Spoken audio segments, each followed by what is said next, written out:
So today we are going to deal with the concepts of boils. Boils. Okay. Boils इनका दूसरा नाम होता है फरंकल या फिर फुरंकल, या फिर एक और नाम इनको दिया जाता है, दैट इज फॉलिकुलाइटिस। ठीक, तो इसके तीसरे नाम से हमें ये क्लियरली पता चल रहा है कि बॉयल्स या फरंकल क्या होते हैं। फॉलिकुल मतलब फॉलिकल, ठीक, और आइटिस मतलब इन्फ्लामेशन। ठीक, फॉलिकल्स का इन्फ्लामेशन होना फॉलिकुलाइटिस, फरंकल या फिर बॉयल्स कहलाता है। ठीक, अभी इसमें क्या होता है, हेयर फॉलिकल्स जो होते हैं अपने, उनमें बेसिकली इन्फ्लामेशन हो जाता है। ठीक, जो अपने हेयर फॉलिकल्स हैं बॉडी के कहीं के भी, उनमें इन्फ्लामेशन होता है। ये लेयर ऑफ स्किन है, ये हेयर है। ठीक, ये हमने इमेजिन किया इससे हेयर है, और यहाँ पर इन्फ्लामेशन हुआ। अगर ये इन्फ्लामेशन इसके नीचे की जो सबक्यूटेनियस टिश्यूज़ हैं, सबक्यूटेनियस कौन से टिश्यूज़ होती हैं, ये स्किन है, स्किन के जस्ट नीचे होते हैं सबक्यूटेनियस टिश्यूज़।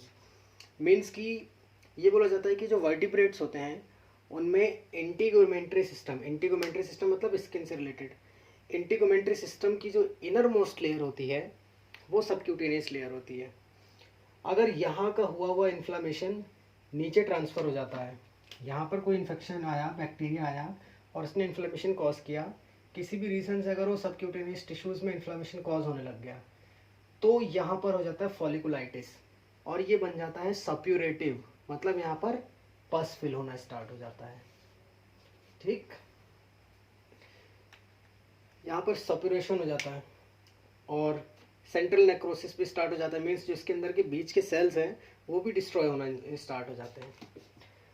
तो बेसिकली हमने यहाँ पर क्या बात करी कि कोई बैक्टीरियाज वगैरह आ जाएं, तो यहाँ पर भी अगर हम बैक्टीरियाज की बात करें तो जो बेसिक बैक्टीरियाज आते हैं वो स्टेफिलोकोकस ही आते हैं। ठीक, स्टेफिलोकोकस बैक्टीरियाज, स्टेफिलोकोकस। और स्टेफिलोकोकस में भी कौन सा, स्पेशली स्टेफिलोकोकस ऑरियस। ठीक, जैसे कि हमने एब्सेस में देखा था, सेम यहाँ पर भी कॉन्सेप्ट्स आएंगे। और इसकी डिटेल स्टडी के लिए, डिटेल पैथोलॉजी के लिए आप मेरा एब्सेस का लेक्चर को रिफर कर सकते हैं। नेक्स्ट इसके बाद क्या होता है, यहाँ पर तो स्टेफिलोकोकस ऑरियस आता है, इन्फ्लामेशन कॉज करता है हेयर फॉलिकल्स में। अगर ये इन्फ्लामेशन सीवियर होकर के सबक्यूटेनियस मेम्ब्रेन में गया तो ये सप्यूरेटिव हो जाता है, यहाँ पर पस फिल होने लग जाता है। ठीक, और ग्रीनिश स्लफ बोला जाता है उसको, जो यहाँ से सिक्रेट होता है, दैट इज पस, उसको ग्रीनिश स्लफ। ठीक है, ग्रीनिश स्लफ स्टोर होता है। क्या होता है, सबसे पहले जैसे ही यहाँ पर बैक्टीरिया आता है तो यहाँ पर इन्फ्लामेशन होता है। ठीक, एक बेसिक पैथोलॉजी बता दें अकॉर्डिंग टू सिम्टम्स की एक्चुअली में क्या होता है। यहाँ पर बेसिक पैथोलॉजी की अंडरस्टैंडिंग हम अगर समझें, यहाँ पर सबसे पहले क्या होता है, बैक्टीरिया। ठीक, कौन सा, स्टेफिलोकोकस बेसिकली। ये आता है हमारी बॉडी के कांटेक्ट में, और कहाँ पर आता है, अटैक करता है हेयर फॉलिकल्स पर। ठीक, हेयर फॉलिकल्स पर अटैक करने के बाद यहाँ पर कॉज करेगा इन्फ्लामेशन। ठीक, same as war zone create होगा, जैसा कि मैंने एब्सेस में बताया था। इन्फ्लामेशन में क्या होगा, जिस हेयर फॉलिकल के पास इसने अटैक किया वहाँ पर एडिमा आ जाएगा। ठीक, उस पर्टिकुलर पॉइंट पर एडिमा आएगा और सराउंडिंग स्वेलिंग भी रहेगी। ठीक, सराउंडिंग एडिमा भी रहेगा और सराउंडिंग या फिर सराउंडिंग स्वेलिंग भी रहेगी। ओके, इसके बाद क्या होता है, करीब करीब 1 से 2 दिन के बाद, ठीक, 1 से 2 दिन के बाद क्या होगा कि अगर ये अपनी एक टिश्यू है, ठीक, और इस टिश्यू में यहाँ से निकला अपना hair follicle, this is hair follicle. यहाँ पर क्या हुआ, इन्फ्लामेशन हुआ, ठीक। इस इन्फ्लामेशन की वजह से क्या हुआ, पहले तो यहाँ पर swelling I, this is swelling, ठीक, और उसके बाद सराउंडिंग स्वेलिंग भी आई थोड़ी सी, दिस इज सराउंडिंग स्वेलिंग, ठीक,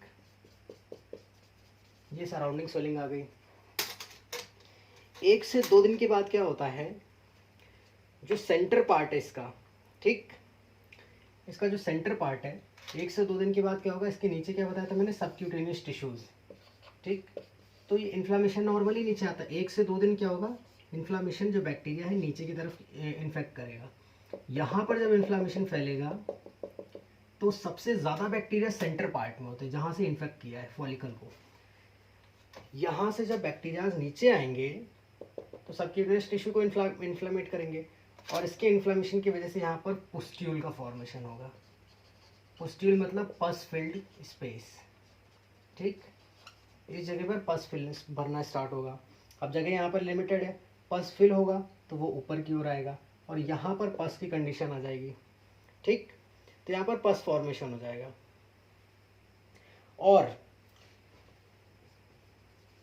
पुस्ट्यूल की कंडीशन आएगी।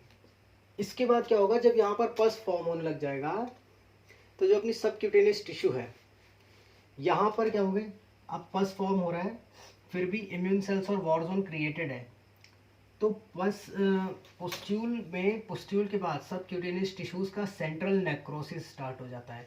यहाँ की जो टिश्यूज हैं ये डिस्ट्रॉय होने स्टार्ट हो जाती हैं, ठीक, that leads to central necrosis. अभी पुस्ट्यूल मतलब पस फिल्ड स्पेस, ठीक, पस फिल्ड और सेंट्रल नेक्रोसिस यानी कि डेड सेल्स, पस और डेड सेल्स मिल करके ग्रीनिश स्लफ बना देते हैं। यहाँ से ग्रीन कलर का मटेरियल ड्रॉप आउट होगा, ठीक, यहाँ पर ग्रीन कलर का मटेरियल फिल हो जाएगा और ये ड्रॉप आउट होने लग जाते हैं। तो ये एक बेसिक बेसिक मैंने वो बताई पैथोलॉजी बॉयल्स के बारे में। इसके बाद हम अगर इसकी सिम्टम्स की बात करें तो सबसे पहले सिम्टम्स में क्या आएगा कि ऑकर्स विद पेनफुल स्वेलिंग, बहुत ज़्यादा पेन होगा इन स्वेलिंग्स में, टेंडरनेस रहेगी यहाँ पर जो फॉर्म होगा एसोसिएटेड विद टेंडरनेस, ओके, और सराउंडिंग एडिमा रहेगा, मतलब एक जिस जगह पर आया है वो सराउंडिंग एडिमा भी कॉज रहेगा। ऐसे ही जब ये बॉयल आँख में होता है, अपनी आई लैश पे है ना आँख, वहाँ पर भी फॉलिकल्स हैं, हेयर फॉलिकल्स हैं, तो जब ये आई लैश पर होता है उस कंडीशन को बोलते हैं स्टाई। डिजीजेस ऑफ आई लैशेस में हम इस चीज़ को पढ़ेंगे, आईलिड्स या आई लैश की डिजीज में हम इस टॉपिक को कवर करेंगे, दैट इज इसको बोलते हैं स्टाई। इसके बाद कुछ कॉमन कंडीशंस होती हैं जैसे बैक है या फिर नेक है या एक्सटर्नल ऑडिटरी मीएटस, मतलब कान के बाहर जो होता है ना एक्सटर्नल ऑडिटरी मीएटस, कान के concha, this is part of external auditory meatus, ठीक, इस जगह पर बेसिकली यहाँ पर या फिर इसके पीछे कहीं भी बॉयल होने की बहुत ज़्यादा चांसेस रहते हैं। यहाँ पर नहीं, बेसिकली यहाँ पर जहाँ पर कान के पास एक्सटर्नल ऑडिटरी मीटर्स, यहाँ पर हेयर फॉलिकल्स होते हैं जिस जगह पर, वहाँ पर मीन्स अगर हम इसकी थोड़ी सी और डिटेल अगर देखें, लाइक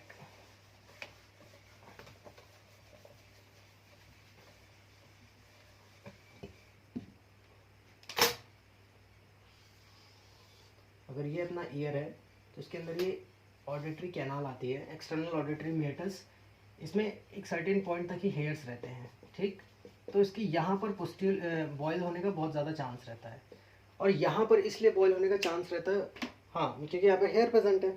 इसके बाद ये एरिया जो होता है ये बहुत ज़्यादा रिच होता है न्यूट्रिएंट सप्लाईज में, okay, vessels, blood vessels, nerves, nutrient supply यहाँ पर बहुत रिच होती है। इस वजह से कान में जो भी बॉयल या फिर फॉलिकुलाइटिस होता है वो बहुत ही ज़्यादा पेनफुल होता है, ओके।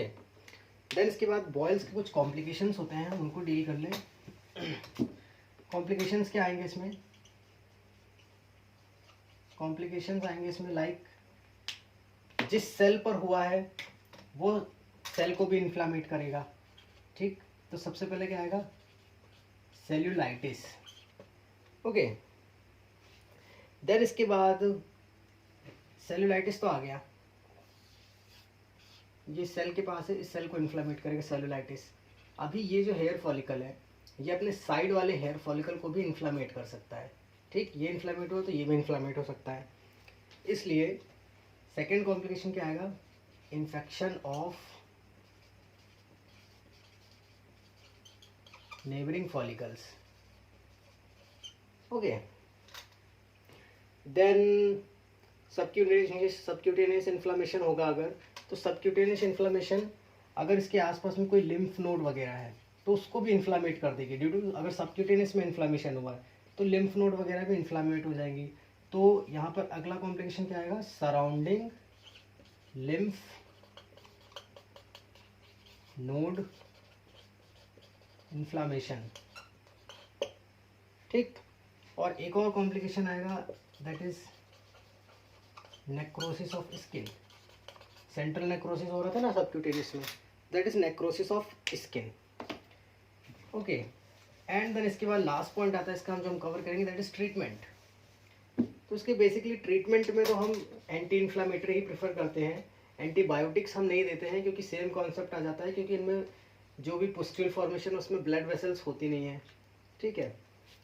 फिर भी मॉडर्न टेक्नोलॉजी के हिसाब से क्लॉक्सेसिलिन नाम की एंटीबायोटिक आती है जो कि स्टेफिलोकोकस ऑरियस में स्पेशली दी जाती है। सो बेसिकली इसमें सिम्टोमेटिक ट्रीटमेंट किया जाता है, ओके, एंटी इन्फ्लामेटरी ड्रग्स दिए जाते हैं, and that's all about the boils. Okay, thank you.